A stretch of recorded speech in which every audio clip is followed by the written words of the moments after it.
गर्मी बढेसँगै काठमाडौँमा सकस पनि बढेको छ। त्यसो त काठमाडौँ कहिले पो सकसविहीन थियो र। तैपनि आइतबार थपिएको सकस बेग्लै खाले सकस हो। मधेसी मोर्चा र सङ्घीय गठबन्धनले सिंहदरबार घेराउ कार्यक्रम सुरु गरेपछि काठमाडौँको जनजीवन कष्टकर बनेर सकस थपिएको हो।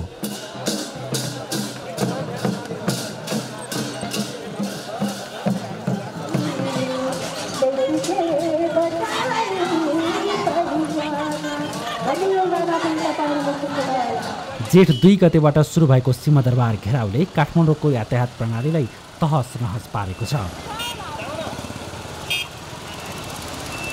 काठमाडौँका मुख्य सडकहरू सिंहदरबार वरिपरि भएर नै वारपार हुन्छन्। आन्दोलनकारीहरू माइतीघर र बबर महलमा धरना बसेपछि यी सडकहरूबाट ओहोर दोहोर हुने सवारी साधनको रुट बिथुलिएको छ।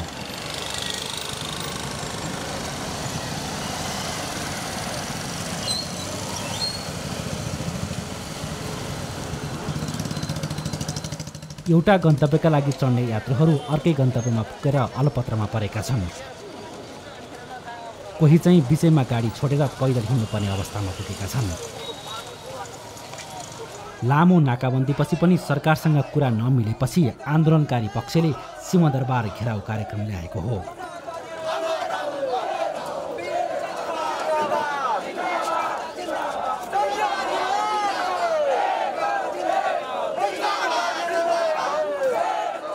संविधानका केही धारामा उनीहरूको असन्तुष्टि छ।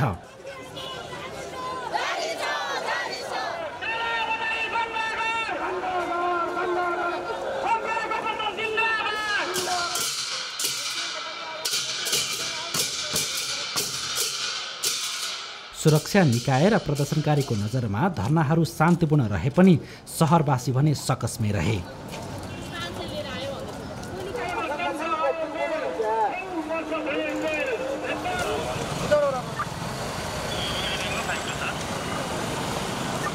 मूल सडक बन्द भएपछि भित्री सडक छिरेका सवारी साधनहरूले ससाना चोकहरू पनि अस्तव्यस्त बनायो।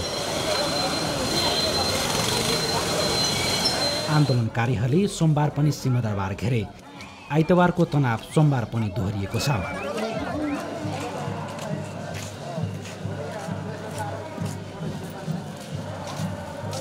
आन्दोलनलाई अझ सशक्त बनाउने आन्दोलनकारीहरूले उद्घोष गरिसकेका छन्। आन्दोलनकारीहरूको उद्देश्य सरकारको ध्यानाकर्षण गराउनु हो। तर यस्ता कार्यक्रमले सबैभन्दा बढी सकसमा पार्ने चाहिँ सर्वसाधारणलाई नै हो।